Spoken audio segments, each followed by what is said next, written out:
the littlest thing in your day can set you in a direction that you don't even realize until it is so depressing. I mean, my God. And you didn't even realize something so little. That's why I have to be so very careful what the first thing I look on my phone for when I get up in the morning. Because it doesn't take much. It doesn't take much. And I don't care who you follow on Instagram. They find a way into your feed. The people you unfollowed, they find a way back in. The algorithm will attack you. Somebody said the devil is a roaring lion. So is the Instagram algorithm. It is looking for someone to devour. That's why they call it a feed. I figured this out. He's looking to eat you alive. Something so little. It said that the word from Elijah's mouth controlled the weather system. How could something so small, how could a wet market on the other side of the world have you shut down and grounded from traveling?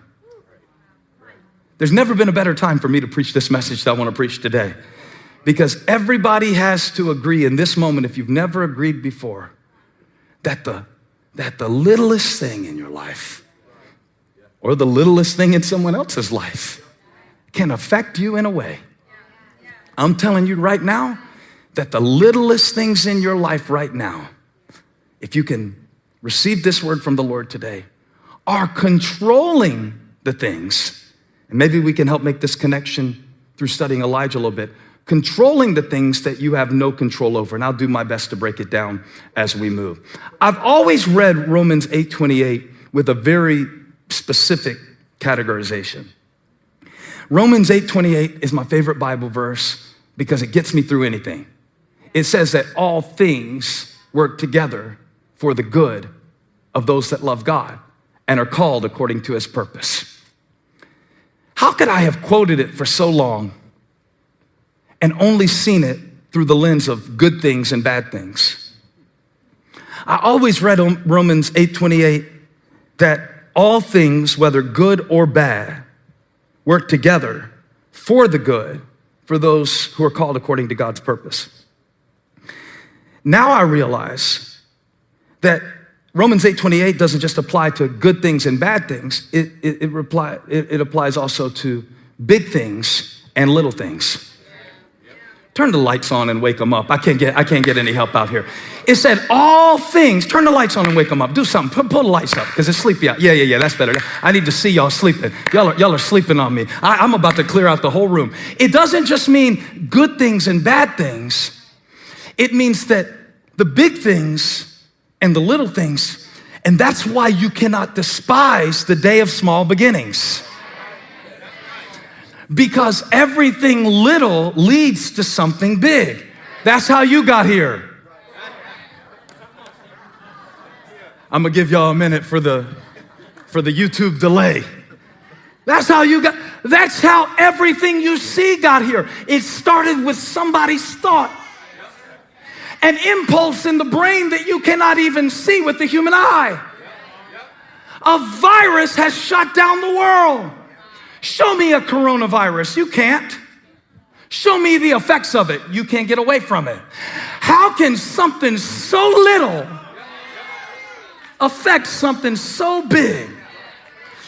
How can something that happened to you when you were 12 still be haunting you when you're 42?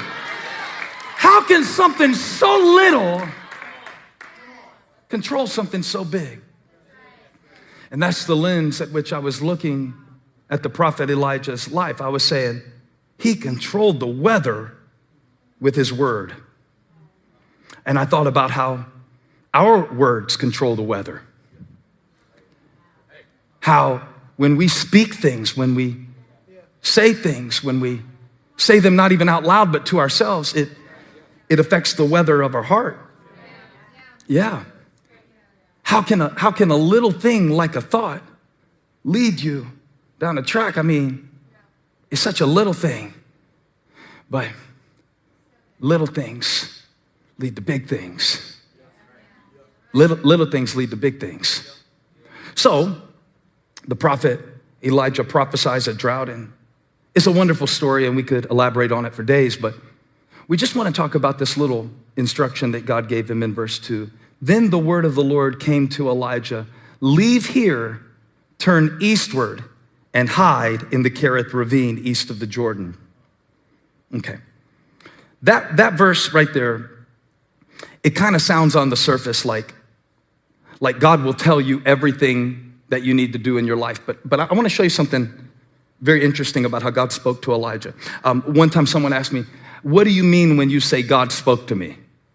And he asked it very innocently. He said, I hear you preaching and say God spoke to me. I'm not sure God ever spoke to me. What do you mean when you say God spoke to me? And the challenging thing about it was he was hearing that as a voice, but really I meant it as a thought. I don't experience God through my ears. I experience him through my thoughts. And then I call it God spoke to me, but I didn't hear a voice. And here's what's interesting about how God was leading Elijah, because you gotta pay attention to the small things in the text, because the little things matter. It said, he told him, leave here, turn eastward, and hide in the Kerith ravine east of the Jordan. You will drink from the brook, and I have directed the ravens to supply you with food there. Whoa, can we stop for a minute and talk about how ridiculous? How's this gonna work? We just read it, right? We just skip right past it. Yeah, go down there and the birds bring him. The birds? Get ready for God to explode your box of how you think he's going to provide for you. Huh? We have all these limitations on ways that we think God can take care of us. We have all these limitations on ways that we think that God can take care of our family. We have all these limitations on ways that we think God can use us. We have all these limitations on ways that we think that God can order our life and ways that we think. But God said, get ready for me to take the lid off and start blessing you through birds. And not just birds, not just any kind of birds, but I'm gonna use ravens, unclean birds, dirty birds. Have you ever had God bless you through a dirty bird? I need you to put a dirty bird blessing in the chat. If you ever had God use something just ridiculous, didn't make sense, didn't see it coming, didn't even like it. God has used people I didn't even like to bless me before. Dirty birds. The ravens were dirty birds. God said, I'm gonna use a dirty bird to feed you by the Kerith ravine. And he does this for a while. He does this for a while. If I could tell you the whole story, I would, because Ahab now, he needs to see that God controls the rain, not Baal. He needs to see that God controls the rain, not Baal. He needs to know that God is in control, that God is not only in control of the big things in our life, but the small things in our life. Follow me, I promise you, this is a powerful, profound word for those who can receive it. And so he takes Elijah to a place where he feeds him what he needs in that season. You've been in a season lately where God hasn't been feeding you the same way he used to feed you. And the word is so relevant right now because up until now, you had a certain way of how you thought it had to be. I had a certain way I thought church was supposed to be. I thought in order to have church, you had to let people in the building. But God took the lid off of that. Come on, God is trying to take the lid off of that just to show me that church is not just going to be contained to a physical location. And now I'm setting you up. God is trying to show you the same thing in your life.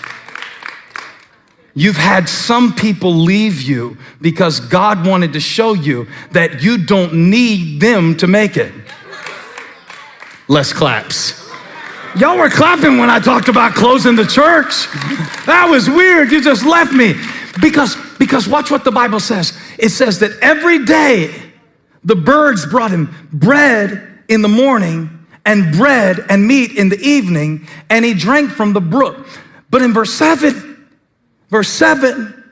it says that sometime later, The brook dried up because there had been no rain in the land. Let's talk about cause and effect. The brook dried up because there had been no rain in the land. Why had there been no rain in the land? Because Elijah spoke, there will be no rain in the land. So now he is the victim of the consequence of his own obedience.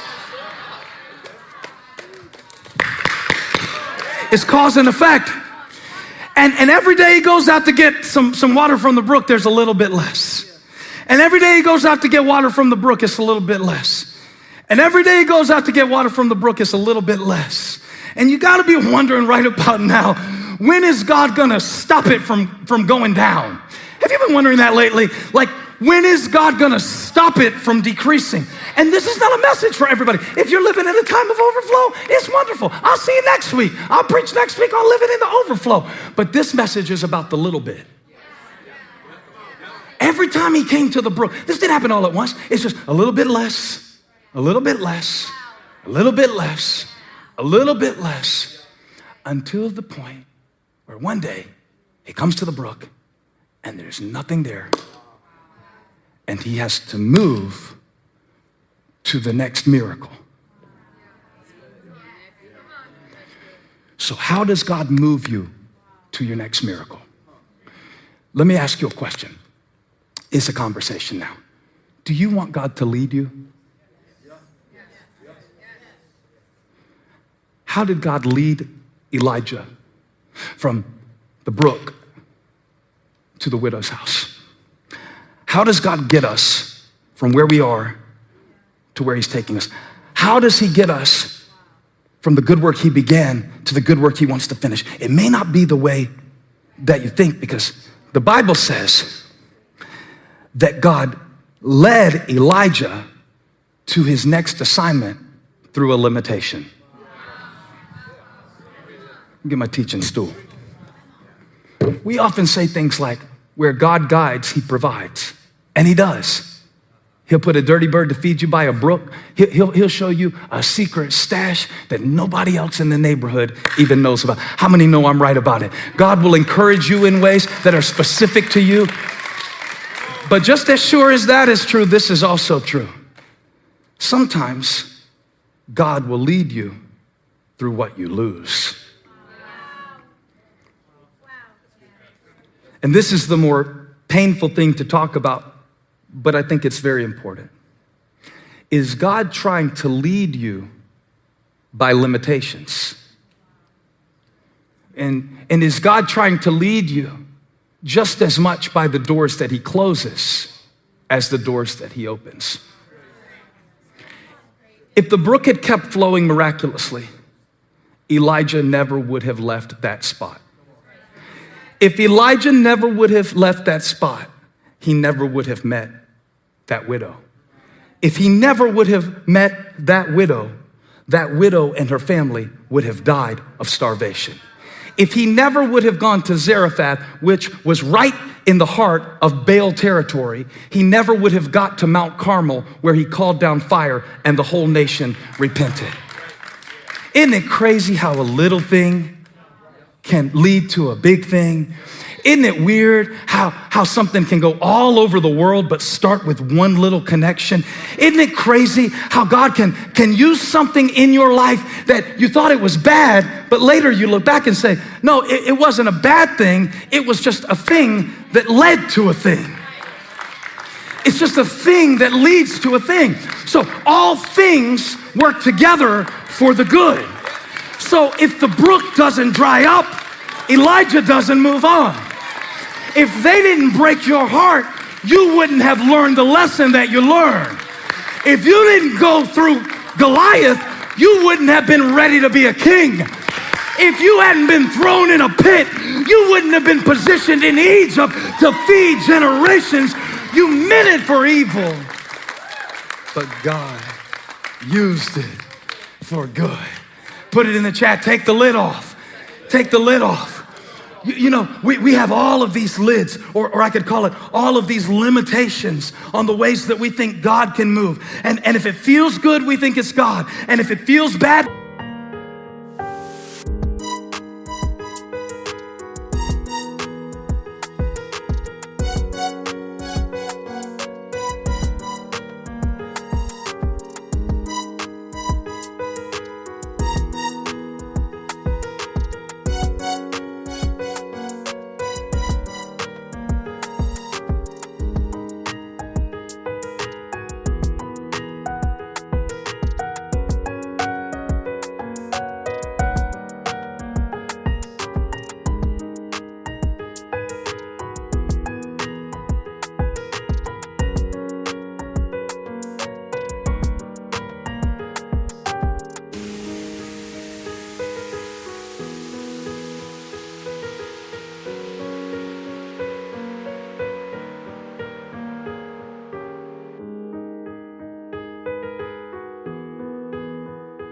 we think it's the devil. But God is calling us to recategorize in this season of our life.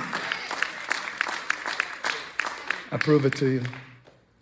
David came to Goliath and saw him as a meal ticket. The rest of the nation saw him as an enemy. The king said, if you kill Goliath, you never pay taxes again, and you can marry my hot daughter, the hot one. David said, what now? Let me do the math on this. Okay. How big is he? It doesn't matter. Watch this. Because a little thing.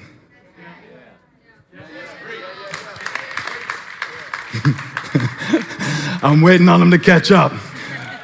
You look like you know the power of a little thing. A little thing. Saul said, you're only a boy. You can't fight him. He's 9 feet tall. You think so?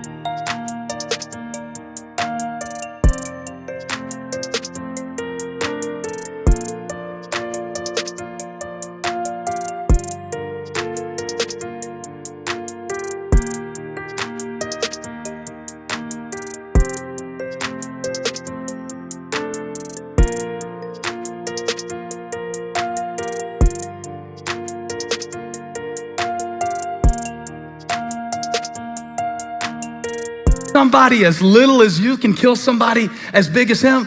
And David said, no, I only look little. See, the reason I look little is because I have to be hidden. I'm a secret weapon. A secret weapon can't be real big. God had to sneak me to the battle line. And how did he get there? How did he get there? Through bringing a lunch to his brothers. That's a little thing. What did he see when he got there? A 9-foot tall giant. That's a big thing. Isn't it crazy how a little thing can lead to a big thing? How you coming through Moncks Corner, South Carolina could lead me to Christ? Isn't that crazy? That I went to North Greenville and met my wife because you came through Moncks Corner, because you signed up for the ministry and you... Obedience, little thing. Take the lid off